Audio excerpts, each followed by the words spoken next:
मेरा गुजर गए हैं। उसके बाद तब हम लोग आए तब तक पापा जी मिट्टू को राखी बांधती थी कि नहीं तुम? नहीं बांधते थे। शायद तुम्हारी माँ के तन से जन्म लिया है, जहाँ से तुम जन्म लिया हो उसी तन से मिट्टू भी जन्म लिया है। सर हम लोग का नहीं ना मानते हैं वो। लेकिन मुझे लगता है कि इस तरह की अगर बिहार में व्यवस्था रहेगी तो कोई माँ जो है ना अपने पुत्र को जन्म देकर 9 महीना गर्भ में पालकर और सारे कष्ट को झेलने के बाद भाई को भाई का दुश्मन बना देता है। जोर जोरू जमीन, ये हम कभी एक गीता सार नामक एक कैलेंडर पे पढ़ा करते थे, लेकिन आज उसकी पुष्टि हो रही है। अभी मैं उपस्थित हूँ पूर्वी चंपारण के पिपरा थाना अंतर्गत मधुरापुर गांव में।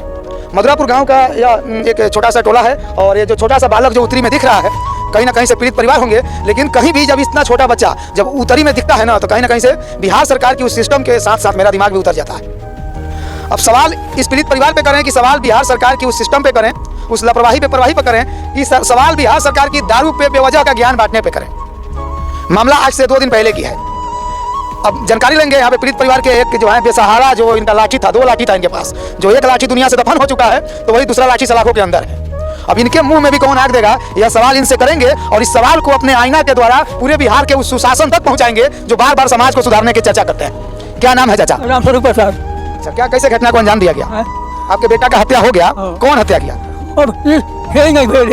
धाराधारी भाई था और तो सके हम गए नहीं तो हमें रखिया दे हम गिर गए तो हमारी दुर्गा पर कोई होई तो चाल करो जो छोड़ा आदि बरिया तो ना लोकल के ऊपर याद गांव में आए रहे बच्चों तक लेते इतने में कहीं काठी से मार बेचेंगे काबिल पहले उनको चंद हार के थी रहे गिरलन बोरेंट पे काटी आ रहे हैं प्रशासन से क्या चाहते हैं?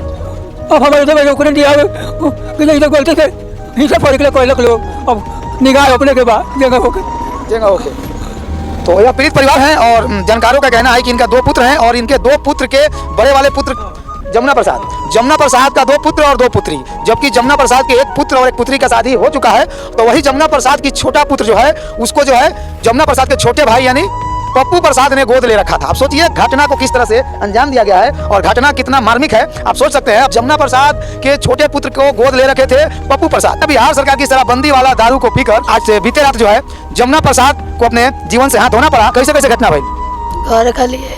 घर के लिए? हाँ। क्या कैसे मैंने घर के लिए क्या हुआ था? माने गिरी में लिए जो हमारा हिस्सा चाहिए छोटा आदमी का पप्पू प्रसाद। तो दोनों बेटा तो राउरे नु रहे, दोनों बेटा जौन बात राउरे रउआ साथे बा जौन के शादी हो गेल बा आ जौन एगो पप्पू प्रसाद लइका के गोद ले वो तो राउरे लइका बा। हां राउरे लइका नु बा माने बा लेकिन गोद दिया गेल बा तो दोनों राउरे लइका बा। रउआ इतना बड़का त्याग करनी बचपन में ही एगो बच्चा के जन्म देके और जब पप्पू प्रसाद के उनका के दान कर देनी तो के बाद फिर आपस में काहे झगड़ा हो गेल जहां की राउर पति भी दोनों अपन खास भाई और बेटा भी दोनों खास भाई, फिर इतना बड़का मार्मिक हादसा हत्या कैसे हो गेल घर में? पी के आके से झगड़ा करई आ ओकरा बाद में दौड़ के जाके हमरा पति के मार के आ गाला जात के करेज जात के आ राजवा के हमरा प्राण ले लिया। आँख पे कैसे चोट लागल बा? उहे मार के पप्पू प्रसाद मरलन? हाँ जी। क्या नाम है तुम्हारा? करण कुमार।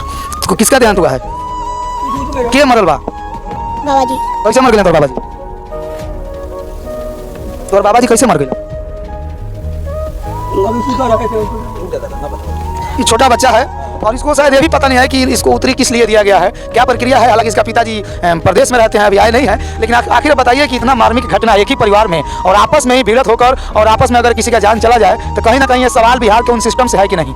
बिहार में ज्ञान बांटने वाले हमेशा दारू शराब पे ज्ञान बांटने वाले सिस्टम से सवाल है कि नहीं, कि कहीं ना कहीं से इनके 2 पुत्र थे और इन्होंने अपने 2 पुत्र को जन्म देकर और एक त्याग किया और अपने देवर को जो है 1 पुत्र इन्होंने दान कर दिया, उनको गोद लेने के लिए दे दिया। लेकिन कहीं ना कहीं से दारू के नशे में, दारू के लत में जो है आपसी जमीनी विवाद मामला ये हुआ होगा, मामला ये बह रहा है कि मान ली कि आधा आधा के हिस्सेदारी बा तो लड़का रुआ देश से जन्म ले ले बा तो कहत हुई कि हमरा आवरी चाहिए वजह से मतलब अपने चाचा यानी मुँह बोले पप्पा जो गोद लिए हुए थे और उसके बाद जेन्युइन में सही तरीके से देखा जाए तो चाचा के साथ रहने वाला मुँह बोला पप्पा कहने वाला लड़का उनके चाचा का भी हिस्सा ले रहा है और साथ साथ बोल रहा है कि मैं अपने माँ के साथ मैं जिस माँ के तन से पैदा लिया हूँ इसमें कहीं ना कहीं सही हिस्सा है। कुछ लोग बोलता है कि कानून ऐसा ही कहता है, लेकिन कानून ऐसा नहीं कहता है कि आप किसी को लेकर किसी बच्चे को गोद दे दीजिएगा और फिर वो बच्चा आपसे ही जाकर हिस्सा मांगने लगेगा। क्या नाम है तुम्हारा? कैसे कैसे घटना हुआ सब? जोर से बोलो। घटना सामने देखो। घर के बारे में घटना हुआ है सब। क्या किस लिए? गिरिल के बारी ला ये सब झगड़ा हुआ है घर में। हम लोग कुछ नहीं बोले वो लोग से, वो लोग अपने आके घर में मारे लगा लोग हम लोग के सब के होके जान ले मेरा पापा के हमरा मार दे नुकसान। तो जब तुम्हारे ही दोनों आप भाई थे, एक भाई तुम्हारे चाचा के साथ रहने लगे, एक भाई तुम्हारे पापा के साथ रहने लगे, तो फिर आपस में कलह कैसे किस लिए हो गया? हरदम कही पार्टी पर्दा हमारे हिस्सा ना देता हिस्सा आधा बांट के दे दिया बाबू के तब बैलेंस झगड़ा करे अब पापा के मारे के नोटिया बलाता दो ही दे रखो पापा के यह जो है जमुना प्रसाद की ये बड़ी लड़की है और ये छोटी लड़की है, और ये लोग का जो है ना आज के डेट में दिल रो रहा है, आंख नहीं रो रहा है।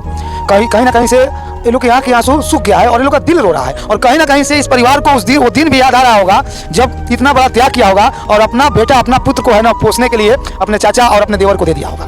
तो दुर्भाग्य है इस बिहार का और दुर्भाग्य है इस परंपरा का, इस सांसारिक जीवन का, कि आदमी चंद लालच में अपने आप को अपने खुद को भूल जाता है और किस गड्ढे में किस हद तक जाकर गिर जाता है शायद संभाल नहीं पाता है।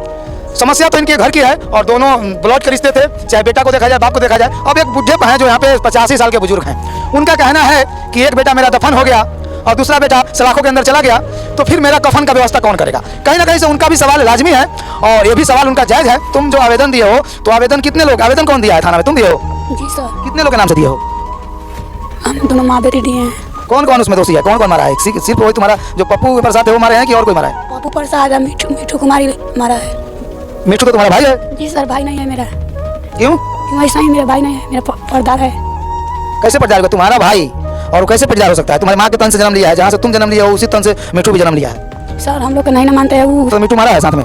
जी सर मारा है, वो भी मारा है, वो भी मारा है। हाँ मिठू और पप्पू प्रसाद दोनों को मार लगा। हाँ तुम्हारी माँ के आँख पे जो निशान है कौन मारा? पप्पू प्रसाद। हाँ। मिठू को राखी बांधी थी कि नहीं तुम? नहीं बांधते थे उसको राखी। उसको नहीं बांधी थी? ना, उसके लिए तुम्हारे अंदर थोड़ा सा भी मतलब प्यार नहीं था? नहीं था। बड़ी बहन है मिठू और ये आपका जो भाई इसका पापा, दोनों तो आप सारे तो एक ही तन से जन्म लिया है ना, तो फिर मिठू ऐसा क्यों कर दिया आप लोगों के साथ? हमको क्या मालूम किस तरह कर दिया, मतलब हमको तो मालूम नहीं है। हम लोग एक दिन बाद में आए हैं, जब तक पापा जी गुजर गए थे। जेठ भाई हमको वहाँ फ़ोन किया था कि तुम जाओ घर पे, तुम संभालो, घर पे कोई नहीं है, एक माँ है एक बहन है, पापा मेरा गुजर गए हैं। उसके बाद तब तक पापा जी